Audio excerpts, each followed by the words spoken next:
Hello everyone, welcome back to my YouTube channel. ನಾನು ಮಾಡೋ ಅಂಥ ರೆಸಿಪಿ ನಿಮಗಿಷ್ಟ ಆದರೆ ನನ್ನ ಚಾನಲ್ನ ಸಬ್ಸ್ಕ್ರೈಬ್ ಮಾಡಿ.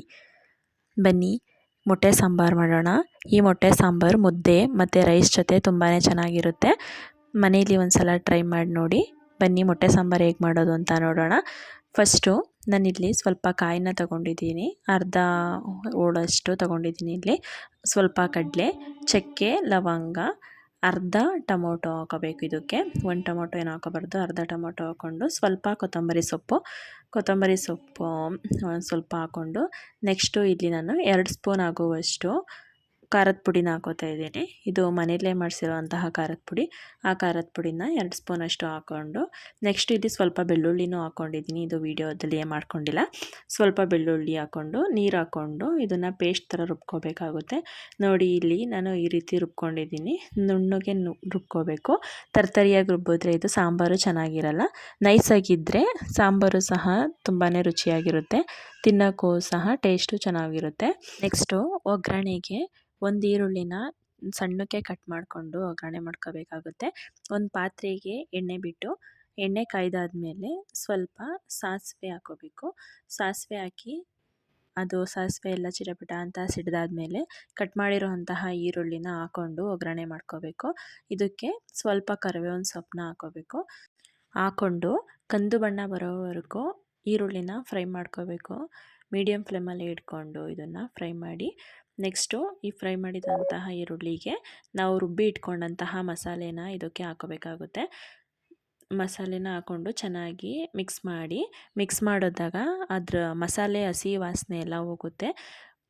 ನೋಡಿ ಈ ರೀತಿ ಮಿಕ್ಸ್ ಮಾಡಿ, ನಾವು ಯಾವುದೇ ಕಾಯಿ ಇದನ್ನು ಮೊದಲೇ ಫ್ರೈ ಮಾಡಿ ಹಾಕ್ಕೊಂಡಿಲ್ಲ, ಹಂಗೆ ಡೈರೆಕ್ಟ್ ರುಬ್ಬಿರೋದ್ರಿಂದ ಈ ರೀತಿ ಫ್ರೈ ಮಾಡಿದ್ರೆ ಹಸಿ ವಾಸನೆ ಎಲ್ಲ ಹೋಗುತ್ತೆ, ಆವಾಗ ಸಾಂಬಾರು ಚೆನ್ನಾಗಿರುತ್ತೆ. ನೆಕ್ಸ್ಟು ನಾವು ರುಬ್ಬಿರೋಂತಹ ಮಿಕ್ಸಿ ಜಾರ್ಗೆ ಸ್ವಲ್ಪ ನೀರನ್ನ ಹಾಕ್ಕೊಂಡು ಅದನ್ನು ಎಲ್ಲ ಮಾಡಿ ಹಾಕೋಬೇಕಾಗುತ್ತೆ ಸಾಂಬಾರಿಗೆ. ನಿಮಗೆ ಯಾವಾಗ ಬೇಕೋ ಆ ವಧದಲ್ಲಿ ನೀರು ಹಾಕ್ಕೊಳ್ಳಿ. ನಾನಿಲ್ಲಿ ಮಿಕ್ಸಿ ಜಾರಲ್ಲಿರುವಂಥ ಇದಕ್ಕೆ ಮಸಾಲೆಗೆ ಸ್ವಲ್ಪ ನೀರು ಹಾಕಿ ಎಲ್ಲನೂ ತಗೊಂಡು ಹಾಕ್ಕೊಂಡಿದ್ದೀನಿ. ಈ ರೀತಿ ಕಲಿಸ್ಕೊಂಡು ನೀರನ್ನ ನಿಮಗೆ ಯಾವಾಗ ಬೇಕೋ ಆವದಕ್ಕೆ ನೀರನ್ನ ಆ್ಯಡ್ ಮಾಡಬೇಕಾಗುತ್ತೆ. ನೋಡಿ ಇಲ್ಲಿ ನಾನು ನೀರನ್ನ ಹಾಕೋತಾ ಇದ್ದೀನಿ. ನಿಮಗೂ ಗಟ್ಟಿ ಬೇಕು ಅಂದರೆ ಸಾಂಬಾರು ನಿಮಗೆ ಎಷ್ಟು ಬೇಕಾ, ಯಾವ ಕನ್ಸಿಸ್ಟೆನ್ಸಿಗೆ ಸಾಂಬಾರು ಬೇಕಾಗುತ್ತೋ ಅಷ್ಟಕ್ಕೆ ಹಾಕ್ಕೊಳ್ಳಿ ನೀವು. ನಾನು ಈ ರೀತಿ ಇಷ್ಟು ಹಾಕ್ಕೊಂಡಿದ್ದೀನಿ. ನೆಕ್ಸ್ಟು ಇದಕ್ಕೆ ಸ್ವಲ್ಪ ಉಪ್ಪನ್ನ ಹಾಕಬೇಕಾಗುತ್ತೆ. ರುಚಿಗೆ ತಕ್ಕಷ್ಟು ಉಪ್ಪು ಹಾಕ್ಕೊಳ್ಳಿ. ನಾನು ಇಲ್ಲಿ 2 ಸ್ಪೂನ್ ಆಗುವಷ್ಟು ಉಪ್ಪನ್ನ ಹಾಕೋತಾ ಇದ್ದೀನಿ. ಇದು ಸ್ವಲ್ಪ ಕುದಿಬೇಕು. ಕುದಿಯೋವರೆಗೂ ಚೆನ್ನಾಗಿ ಬೇಯಕ್ಕೆ ಬಿಡಿ. ಸಾಂಬಾರು ಕುದಿಬೇಕಾದ್ರೆ ಅದಕ್ಕೆ ಇದನ್ನು ಲೋ ಫ್ಲೇಮ್ ಮಾಡಿ ಆಮೇಲೆ ಮೊಟ್ಟೆ ಬಿಡಬೇಕಾಗುತ್ತೆ. ಈ ರೀತಿ ಮೊಟ್ಟೆ ಬಿಡೋದ್ರಿಂದ ಮೊಟ್ಟೆ ಒಡೆದೋಗಲ್ಲ ಜಾಸ್ತಿ, ಸ್ವಲ್ಪ ಗಟ್ಟಿಗೆ ಇರುತ್ತೆ ಬೇಯಬೇಕಾದ್ರೆ. ಲೋ ಫ್ಲೇಮಲ್ಲಿ ಇಟ್ಕೊಂಡು ಮೊಟ್ಟೆ ಬಿಡಬೇಕು. ನಾವು ಹೈ ಫ್ಲೇಮಲ್ಲಿ ಇಟ್ಟರೆ ಮೊಟ್ಟೆ ಎಲ್ಲ ಒಡೆದೋಗಿ ಚಿದ್ರ ಆಗೋಗುತ್ತೆ.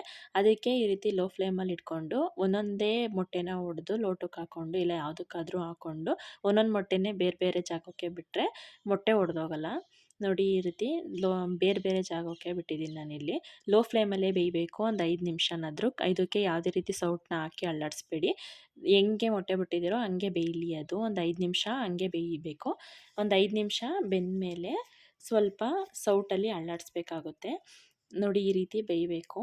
ಈ ರೀತಿ ಕುದಿಬೇಕಾದ್ರೆ ಒಂದು 5 ನಿಮಿಷ, ಆಮೇಲೆ ಸೌಟಲ್ಲಿ ಹಿಂಗೆ ಅಲ್ಲಾಡಿಸಿದ್ರೆ ಜಾಸ್ತಿ ಮೊಟ್ಟೆ ಒಡೆದೋಗಿರಲ್ಲ. ನೋಡಿ ಈ ರೀತಿ ಗಟ್ಟಿಗಿರುತ್ತೆ.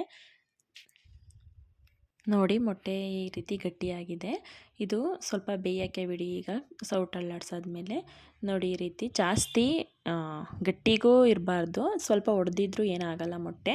ಆವಾಗ ಸಾಂಬಾರು ಟೇಸ್ಟ್ ಇರುತ್ತೆ. ಅದ್ರ ಮೇಲೆ ಸ್ವಲ್ಪ ಕೊತ್ತಂಬರಿ ಸೊಪ್ಪು ಉದುರಿಸಿದ್ರೆ ಮೊಟ್ಟೆ ಸಾಂಬಾರು ರೆಡಿಯಾಗುತ್ತೆ. ನೋಡಿ ಇಲ್ಲಿ ನಾನು ಮುದ್ದೆ ಜೊತೆ ಸರ್ವ್ ಮಾಡ್ಕೊಂಡು ತಿಂತಾ ಇರೋದು. ಮುದ್ದೆ ಜೊತೆ ತುಂಬಾ ಚೆನ್ನಾಗಿರುತ್ತೆ ಸಾಂಬಾರು. ನೀವು ಸಹ ಮನೆಯಲ್ಲಿ ಟ್ರೈ ಮಾಡಿ ನೋಡಿ. ತುಂಬಾ ಈಸಿ ಸಾಂಬಾರು ಮಾಡೋದು. ಹೊಸ್ದಾಗಿ ಸಾಂಬಾರು ಮಾಡಬೇಕು ಅಂತ ಕಲಿತಾ ಇರೋರು ಸಹ ಮಾಡ್ಬೋದು, ಅಷ್ಟು ಈಸಿ ಇದೆ ಸಾಂಬಾರು.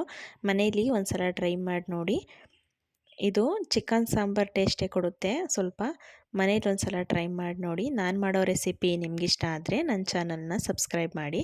Thank you.